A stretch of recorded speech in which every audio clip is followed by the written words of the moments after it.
मूत्रपिंडाच्या आजाराने ग्रस्त असलेल्या आणि म्युकरमायकोसिस या आजाराची लागण झालेल्या रुग्णाला सीपीआरच्या मेडिसिन विभागात दाखल करण्यात आलं होतं। उपचार होण्यापूर्वी त्याचं क्रिएटिन 9 होतं।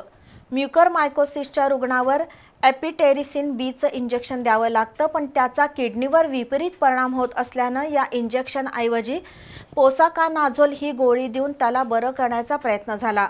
हा प्रयत्न यशस्वी झाल्याची माहिती अधिष्ठाता डॉक्टर एस मोरे आणि मेडिसिन विभाग प्रमुख डॉक्टर अनिता परितेकर यांनी पत्रकार परिषदेत दिली। अनेक गुंतागुंतीच्या शस्त्रक्रिया तसंच दुर्मिळ आजाराने ग्रस्त असलेल्या रुग्णांवर यशस्वी उपचार झाल्याची अनेक उदाहरणं आहेत। त्यामुळे हे रुग्णालय सर्वसामान्यांसाठी आधारवत ठरलंय। या रुग्णालयात मूत्रपिंडाच्या आजाराने ग्रस्त असणारा एक रुग्ण दाखल झाला होता। त्याची तपासणी केली असता या रुग्णाला म्युकरमायकोसिसची लागण झाल्याचं निदान झालं। या रुग्णाचं क्रिएटिन 9 होतं। म्युकरमायकोसिसच्या रुग्णाला ऑपिरेंटिसिन बी हे इंजेक्शन द्यावं लागतं, पण किडनीचा आजार असल्यानं शस्त्रक्रियेनंतर त्याला हे इंजेक्शन ऐवजी पोसाकोनाझोल या पर्यायी औषधाचा 21 दिवस नियमित वापर करण्यात आला।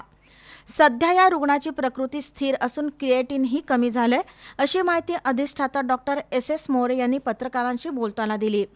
या उपचारानंतर doctor Buddhiraj Patil, doctor Ajit Lokare, doctor Vasanti Patil, doctor Abhimanyu Patil यांच्यासह वरिष्ठ डॉक्टरांचं सहकार्य लाभलं।